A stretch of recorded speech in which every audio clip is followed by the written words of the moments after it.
오늘 말씀 제목을 제가 그 존 스토트 목사님의 글에서 인용해 봤습니다. 믿음은 따라할까요? 믿음은 자존심을 버리는 것입니다. 자존심을 버리는 것입니다. 믿음은 자존심을 버리는 것입니다. 자존심을 버리는 것입니다.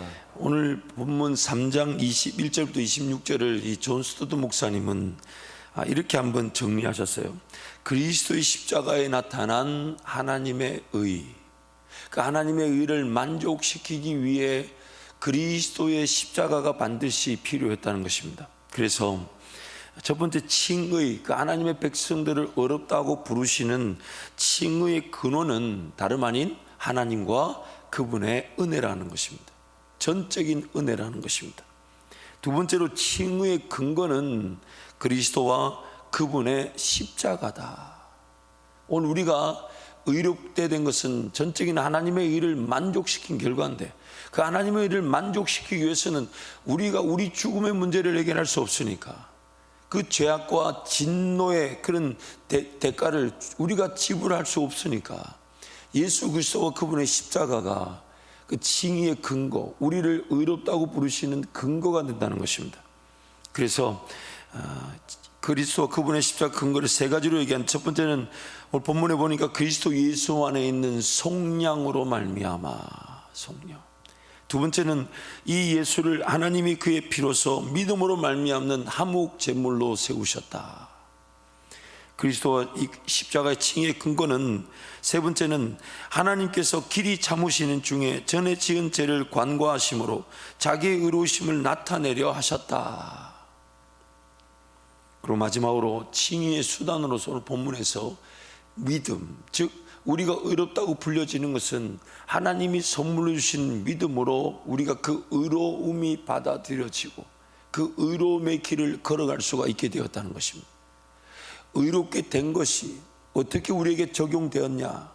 다름 아닌 하나님이 선물로 주신 믿음으로 적용되었고, 또한 의롭다함을 불림을 받은 우리의 의로운 삶은 하나님이 선물로 주신 믿음으로 사라지게 되었다는 겁니다. 새 생명 가운데 거하게 됨이니라.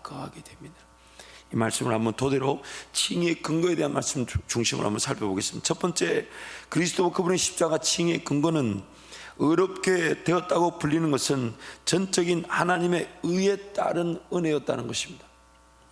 우리의 칭의는 절대적으로 값없이 주어졌습니다. 우리의 칭의는 하나님 앞에서 의롭다고 불려지는 것은 절대적으로 값없이 주어졌습니다. 왜냐하면 우리 스스로가 하나님 앞에서 의롭게 될 수 없기 때문입니다. 아무도 자기 죽음의 문제를 해결할 수가 없습니다. 우리의 칭의는 우리가 당해야 할 심판을 하나님께서 당해 주심으로 주어진 것입니다. 내가 의롭다고 불려진 것은 나의 이 죄의 문제를, 죽음의 문제를 하나님이신 독생하신 예수 그리스도께서 당해 주셨기 때문에 우리가 지금 의롭다고 불림을 받은 겁니다. 그래서 그 팀 켈러 목사님 당신을 위한 노마스에 보면 짧은 문장인데 아주 임팩트가 있어요. 십자가는 심판관인 하나님이 심판받는 곳이다. 십자가는 심판관인 하나님이 심판받는 곳이다. 우리가 그 심판을 당할 자격도 없고 당할 능력도 없어서, 그래서 하나님이셨던 독생하신 예수 그리스도께서 사람의 몸을 입고 그 십자가 위에서 우리가 당해야 될 심판을 당해 주셨다는 것입니다. 하나님께서 의로우셨기 때문에 죄인들의 전에 지은 죄를 관과하시고 끝까지 참고 기다리셔서 마침내는 예수 그리스도를 통한 심판을 직접 해결해 주신 것입니다. 하나님의 의는 죄를 용납하실 수 없으시기에 죄를 심판하시고 멸하셔야 하지만 죄인들을 사랑하시고 구원하시기 위해 그 심판을 대신 당해 주신 것입니다. 존 머리의 속죄라는 책에 보면 이런 내용이 나옵니다. 하나님은 하나님의 진노를 없애기 위해 아들을 죽음에 내몰아 그 피를 흘리게 하실 만큼 진노의 대상인 인간들을 지독히 사랑하셨다.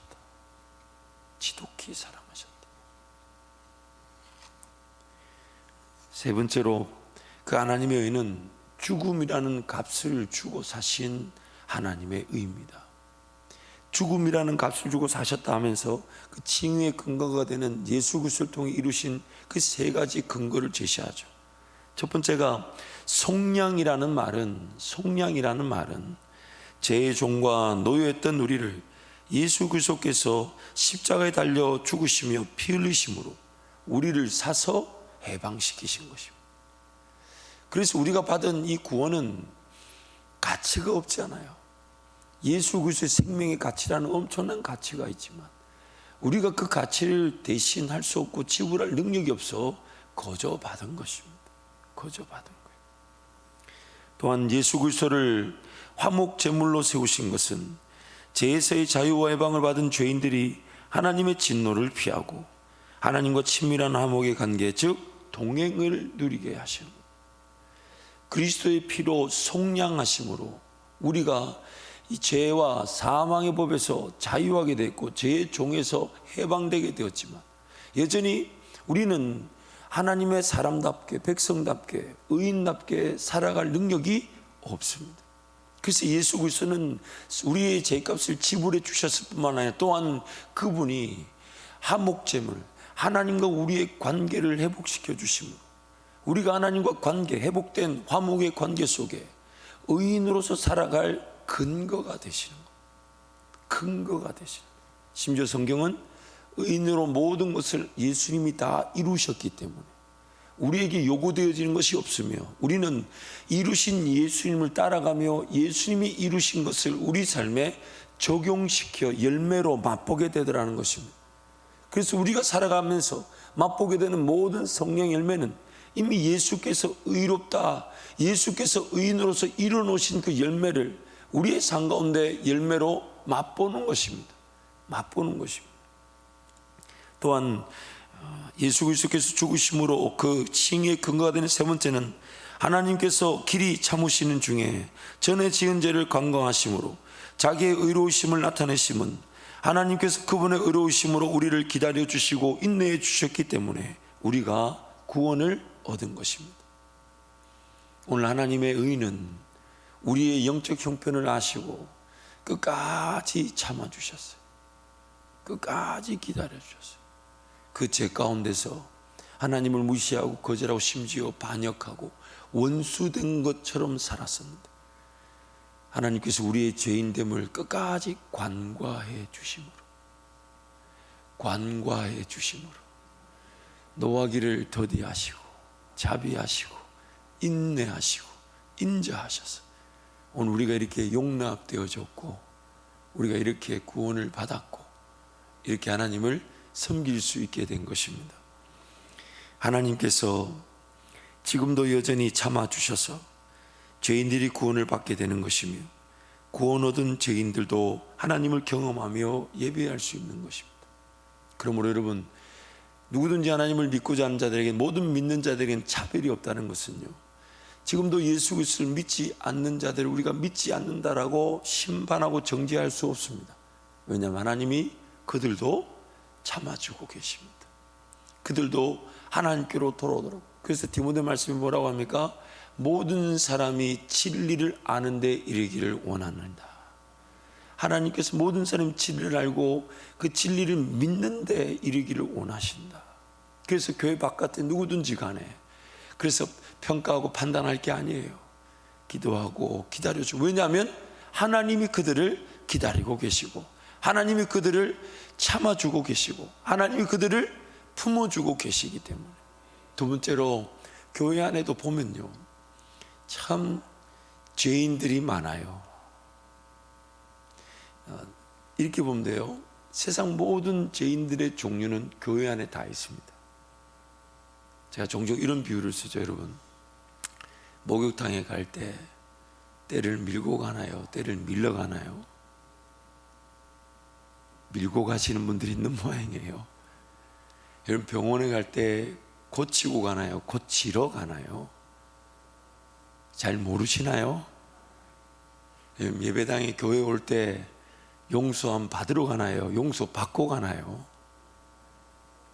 하나님과의 관계는 그런 것이죠. 그래서 우리 한밭제일교회는 이 세상 모든 죄인들의 모든 종류가 집합되어 있다고 보면 됩니다. 그러나 여러분 잊지 마십시오. 그 죄인도 하나님께서 사랑하신다는 그 하나 이유로 용납되어진 것이고 기다려지는 것이고 우리가 품어주는 것이고 사랑하는 것입니다. 그래서 여러분 이런 마음을 좀 가지면 좋겠어요. 물론 각 개인에게 우리가 적용할 때는 정말 내 이 죄인됨이 드러나 누군가에게 상처가 되지 않도록 우리 공동체가 그런 하나님의 영광을 나 때문에 하나님의 영광이 가리워지지 않도록 은혜를 구해야 되지만 행여나 우리 공동체 안에 그런 죄인됨의 모습이나 연약함이나 또한 그 신자 성도답지 않은 모습들이 드러날 때마다 그렇게 평가하고 판단하고 정죄할 것이 아니라 품어주고 인내해주고 기다려주고 사랑하고 섬기는 것입니다. 왜냐하면 하나님께서 기다려주고 계시니까. 하나님께서 기다려주고 계십니다. 무엇보다 잊지 말아야 될 것이 저와 여러분이 그러했고 또 그러하고 있을 수 있으며 우리도 그럴 수 있습니다. 저와 여러분이 그러했을 수 있고요. 지난날에 신앙생활 잘했다 해서 앞으로 신앙생활 잘할지 안 할지는 아무도 모릅니다. 그래서 두렵고 떨림으로 은혜를 구하는 거예요. 그러므로 우리는 그 누구도 판단하고 정죄할 수 없습니다. 그래서 이 로마서 말씀에 뭐라고 합니까? 율법을 가지고 하나님을 섬긴다 자랑했던 이들의 가장 큰 문제가 남을 그리고 하나님을 심지어 자기 자신을 판단하고 정죄함으로써 자기의 신앙의 우월성, 하나님의 그런 말씀을 먼저 받았다, 하나님의 복을 먼저 누렸다라는 것으로 그렇게 착각하며 신앙생활 하더라는 것이에요. 그래서 우리는 지금 비단 예수를 믿지 않는 영혼들이 있더라도 하나님이 그들을 기다려주고 계시기 때문에 하나님 은혜를 베풀어 주옵소서. 교회 안에 정말 부족하고 연약하게 보이고 또 심지어 문제를 일으킨다 해도 하나님 그 영혼 어떻게 잘 품을까요? 어떻게 잘 사랑할까요? 어떻게 잘 섬길까요? 하나님이 노하기를 더디하시고 인자하셔서 기다려주고 계시니까 하나님 저 영혼이 성령으로 거듭나게 하여 주시고 변화되게 하여 주시고 더 예수 그리스도의 나라와 하나님 영광을 위해 쓰임받는 종이 되게 하여 주옵소서. 무엇보다 하나님 내 자신을 잊지 않게 도와주십시오. 하나님 나의 죄를 간과해 주심으로 오늘 내가 용납되어져 용서받고 오늘 이 자리에서 하나님을 예배할 수 있게 된 것인데 하나님 선줄로 여기지 않게 하여 주시고 넘어질까 늘 깨어 기도하게 하여 주시며 또한 넘어지고 쓰러진 자리에서 나를 일으켜주시는 그 하나님의 은혜를 누리게 하여 주옵소서. 이것이 바로 하나님의 의인 것입니다. 그리스도를 통해 우리에게 베푸시는 하나님의 의인 것입니다. 그래서 네 번째로 예수 믿는 자를 의롭게 하려 하심이라. 예수 믿는 자를 그래서 그 칭의 즉 의롭게 되는 일이 이미 예수님 때문에 우리가 의롭다 불려진 것은 성령께서 우리에게 믿음을 주심으로 그 의롭다고 여겨지는 것이 나도 받아들여지게 되고 또한 의로운 하나님의 백성으로 살아가야 될 새 생활의 삶이 예수 그리스도를 믿는 믿음 즉 하나님께서 선물로 주신 믿음으로 그 의로움의 삶을 살아갈 수 있는 것입니다. 오직 믿음으로 오직 의인은 믿음으로 말미암아 살리라. 존 스토트 목사님의 글을 인용하면요, 은혜는 무엇인가를 기여한 대가로 얻는 것이 아니며 믿음은 자존심을 버리는 것이다. 믿음의 가치는 그 자체에서 찾을 수 있는 것이 아니라 전적으로 그리고 오로지 그 믿음의 대상 곧 예수 그리스도 십자가에 달리신 그분에게서만 찾을 수 있다. 믿음의 유일한 기능은 은혜가 제공하는 것을 받아들이는 것이다. 믿음의 유일한 기능은 하나님 은혜가 주신다 할 때에 그저 값없이 입 벌리고 받는 것이다. 이 하나님의 의의 요구는 하나님께서 선택하신 자기 백성들을 죄 가운데 빠져 있도록 내버려 둘 수 없다는 것과 죄 가운데 빠진 자기 백성들이 하나님의 진노를 감당할 능력이 없다는 것을 해결해야 하는 것입니다. 그래서 값없이 예수 그리스도께서 우리가 죽어야 될 죽음을 십자가에 달려 죽어주신 거예요. 왜냐하면 하나님의 그 진노도 반드시 해결해야 되지만 동시에 그 진노 가운데 있는 저와 여러분, 그 자기 백성들, 그 죄인들을 하나님 포기하실 수 없으시기 때문에, 다름 아닌 하나님의 사랑이, 하나님의 공의를 만족시켜야만이 우리가 구원을 받을 수 있기 때문에, 그래서 오늘 예수 그리스도께서 우리를 위하여 십자가에 달려 죽으신 것입니다. 예수 그리스도의 십자가 사랑으로 하나님의 진노에서 용서함을 받게 되었고, 용서함을 받은 줄도 모르는 죄인들에게 예수 그리스도께서 이뤄놓으신 질서에 따라 성령께서 죄인들에게 회개할 수 있는 믿음을 주셔서 하나님의 자녀로 회복되게 하십니다. 그래서 여러분, 믿음이라는 것은 뭔가 내 안에 있는 능력과 내 안에 있는 수단이 아니라 하나님 그분을 전적으로 신뢰하고 바라볼 수 있는 유일한 근거가 됩니다. 즉 내가 하나님을 믿을 수 있는 것도 성령 하나님이, 예수님이 이루어 놓으신 일을 근거로 우리에게 믿음을 선물로 주셔야만이 하나님의 살아계심이 믿어지게 되고, 또한 내가 하나님의 자녀로 살아가면서 하나님의 살아계심을 맛보며 하나님의 능력과 권세를 맛보며 앞서가시는 예수님을 따라가듯 그 길을 따라갈 수 있는 세생학의 길, 십자가의 길, 사명의 길, 예수님의 제자로서의 길도 하나님께서 선물로 믿음을 주시지 않으면 그 일은 요원해지고 불가능하게 된다는 것입니다. 그래서 우리의 시작도 믿음이고, 또한 그 믿음은 더 큰 믿음으로, 믿음에서 믿음으로 나아가며, 그 믿음에서 믿음으로 나아갈 때 우리는 은혜 위에 은혜를 누리게 되는 것입니다. 은혜 위에 은혜를 누리게 되는 것입니다. 전적인 하나님의 은혜, 전적인 하나님의 은혜. 예수 그리스도를 믿는다는 것은 믿을 수 없었던 자들이 하나님께서 선물로 주신 믿음을 통해 예수 그리스도께서 이루신 일들이 믿어졌고, 또한 하나님께서 선물로 주신 믿음으로 예수 그리스도를 따를 수 있게 된 것입니다. 예수 그리스도를 믿을 만한 믿음이 우리에게 없었어요. 그러나 예수님이 우리를 위해 죽어주시고 우리를 위해 하나님의 자녀로, 우리를 하나님의 자녀로 만드시는 근거를 다 만드셨기 때문에 성령께서 예수님이 이루어놓으신 근거를 토대로 우리에게 믿어질 수 있는 믿음을 주셨고, 예수님이 믿어졌다는 겁니다. 동시에 우리의 이제 남은 삶, 예수님을 따르며 하나님의 의의 자녀로 살아갈 힘과 능력도 성령께서 예수님이 이뤄놓으신 일 토대로, 왜냐하면 예수님은 우리의 죄만을 위해, 우리의 죄만 해결해 주신 분이 아니라 우리가 살아가야 될 하나님의 자녀로서의 그 모든 길도 이미 다 이루셨습니다. 이미 다 이루셨습니다. 하나님의 자녀로서의 삶도 그 예수님의 적극적이고 자발적인 능동적인 순종으로 그 일이 다 이루어졌습니다. 우리에게 더 이상 요구되는 게 없습니다. 삶을 살아가면서 내 삶이 하나님 앞에 뭔가 갖추고 드리고 내어드려야 될 책임이 있는 게 아니에요. 우리의 삶은 예수님이 이루어놓으신 일을 성령을 통해 믿음을 부여받아 예수님이 걸어가자 하신 그 길을 걸어가면서 우리가 맛보게 되는 것이, 이거는 내가 사는 것이 아니라 예수님이 사시는 것이며, 이것은 내가 이룬 일이 아니라 예수님이 이루신 일을 성령으로 열매로 맛보게 되는 것이라고. 그래서 성령의 열매라고 말하는 것입니다. 성령의 열매라고 말하는 것입니다. 그래서 오늘 우리에게 그 믿음이 선물로 주어지는 것인데, 그런데 우리 안에 이미 잘못된 믿음 체계가 있습니다. 사람 본연에 신뢰할 수 없고 내가 믿을 수 없는 그 믿음이 있어서 자꾸만 하나님의 선물로 주신 믿음과 그 믿음이 충돌을 일으켜요. 자꾸만 하나님은 괜찮다 하는데 나는 안 괜찮다고 여깁니다. 기도만 하나님 나에게 평안을 주시고 함께 해주시는데 돌아서 삶의 자리를 보면 여전히 하나님 내 삶 가운데 안 계신 것처럼 여깁니다. 하나님 그분이 살아계셔서 내 삶을 인도하실 것인데, 그래서 그분 앞에 기다리지 않고 내 눈에 보이는 대로 들리는 대로 내 생각대로 선택하고 결정하며 가버립니다.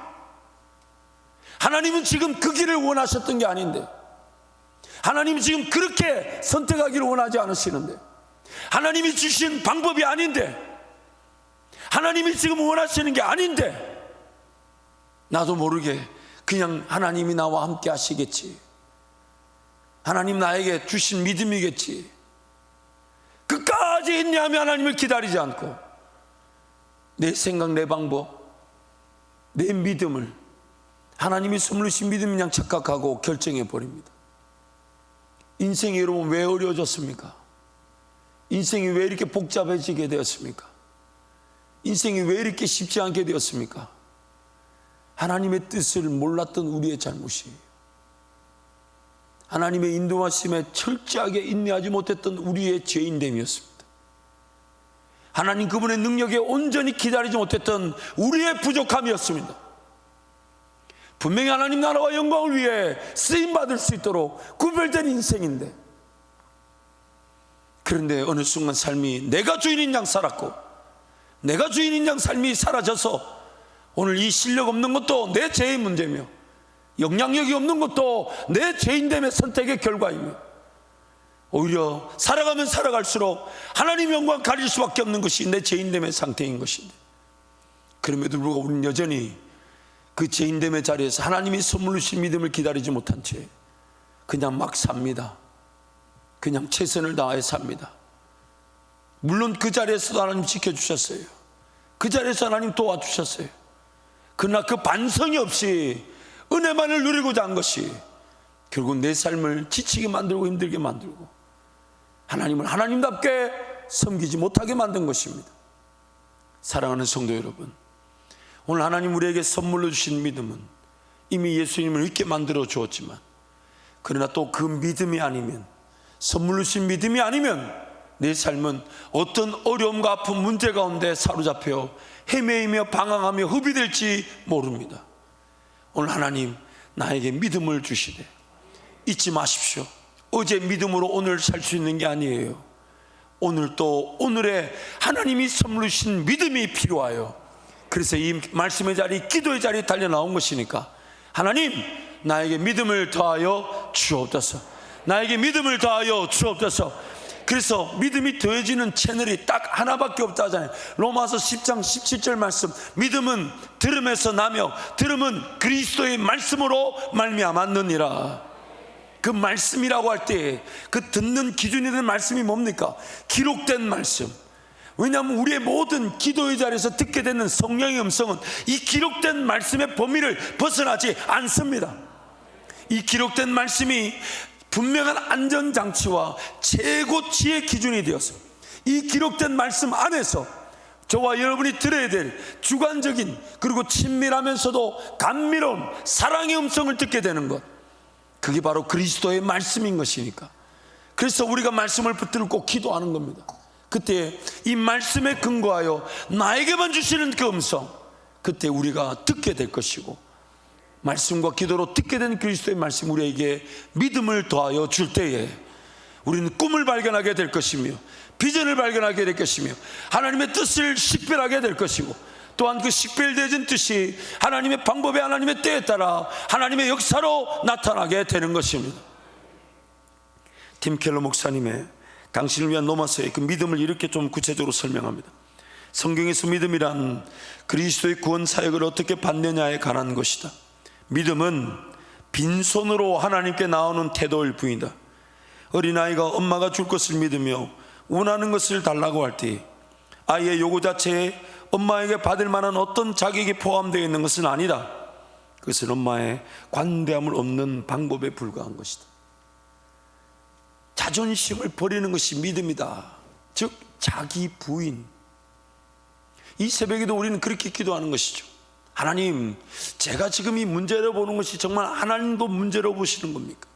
사실상 하나님께는 문제가 없어요. 그러나 내 삶의 어려움을 하나님도 알고 계신다면, 그럼 하나님, 이것을 제가 어떻게 받아들여야 됩니까? 어떻게 이해해야 됩니까? 어떻게 기도해야 됩니까? 무엇이 필요합니까?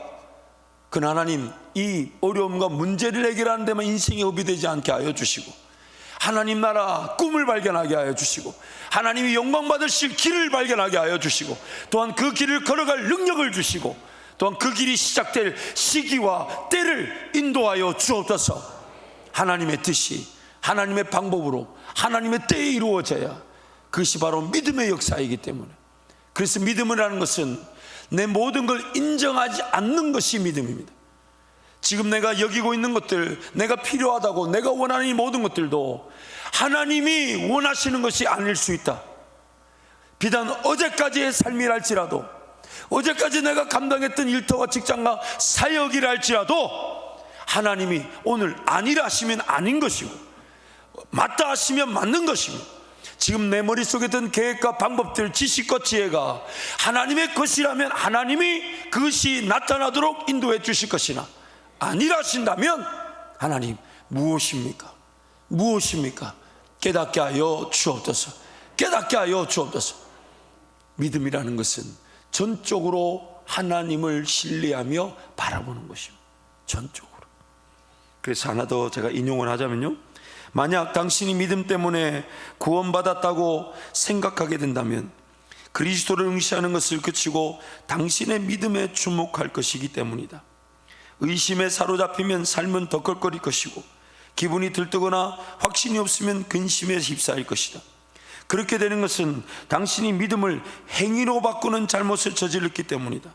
믿음이란 구원을 받게 하는 이유가 아니라 도구일 뿐이다. 이 점에 유의하지 않으면 내가 구원받은 이유는 내가 예수님을 믿었기 때문이라고 생각하여 자랑할 것이 자신에게 있다고 여길 것이다. 좀 쉽게 표현해 드릴까요? 내가 예수님을 믿게 된 것도 나에게서 시작된 것이 아니라 누가 그 믿음을 주신 겁니까? 성령 하나님께서.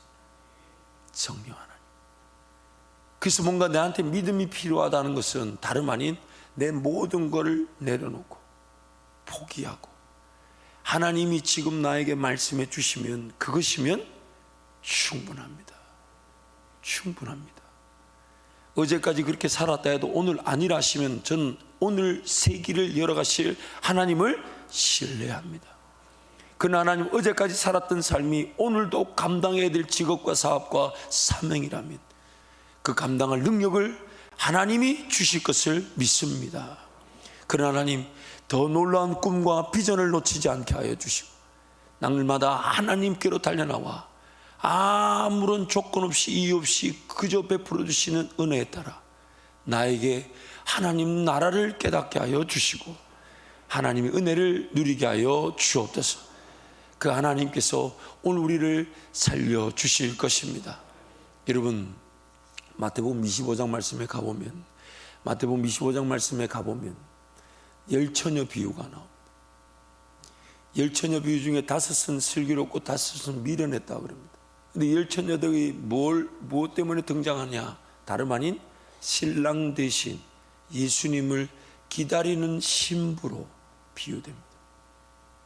너무 안타까운 것은 그 10명의 처녀도 다 신랑 대신 예수님을 자기네들도 기다리는 신부라고 여겼습니다. 그래서 그들은 등불과 기름을 가졌어야 되는데 안타깝게도 5명의 미련한 그 처녀는 기름을 가지지 않고 등불만 가졌습니다. 여러분, 어제도 말씀을 나눴죠. 우리가 이 새벽에 깨어 기도하는 것이 우리 예수 그리스도의 혼인 잔치인 줄 알았어요. 예수님을 맛보고 즐거워하기 위해 달려나온 것인데, 그런데 우리의 잔치는 항상 생명력이 떨어질 수가 있더라는 거예요. 포도주가 떨어질 수 있더라는 거예요. 그래서 예수 그리스도께서 발을 씻는 그 항아리의 물로 생명의 포도주를 만들어 그 잔치를 더욱 빛내 주셨다는 것입니다. 이 새벽에 우리가 기도의 자리, 은혜의 자리에 달려나온 것도 하나님의 은혜입니다. 그러나 이 새벽에 달려나왔음에도 불구하고 우리는 그 식어진 상태에서 그저 이 수준에 만족하고 있을 수가 있습니다. 성령 하나님은 더 생명력을 공급하고 싶어 하시고, 성령 하나님은 더 놀라운 믿음으로 하나님 나라 보여주기를 원하시며, 성령 하나님은 매일매일이 하나님 그분에 대한 기쁨과 즐거움, 하나님을 맛보도록 인도하기를 원하시는데, 그래서 우리는 불만 피울 것이 아니라 기름도 필요합니다. 성령의 기름이 필요한 거예요. 이 새벽에 성령의 충만함을 사모하십시오. 성령께서 여러분의 기도를 불태워 주실 것입니다.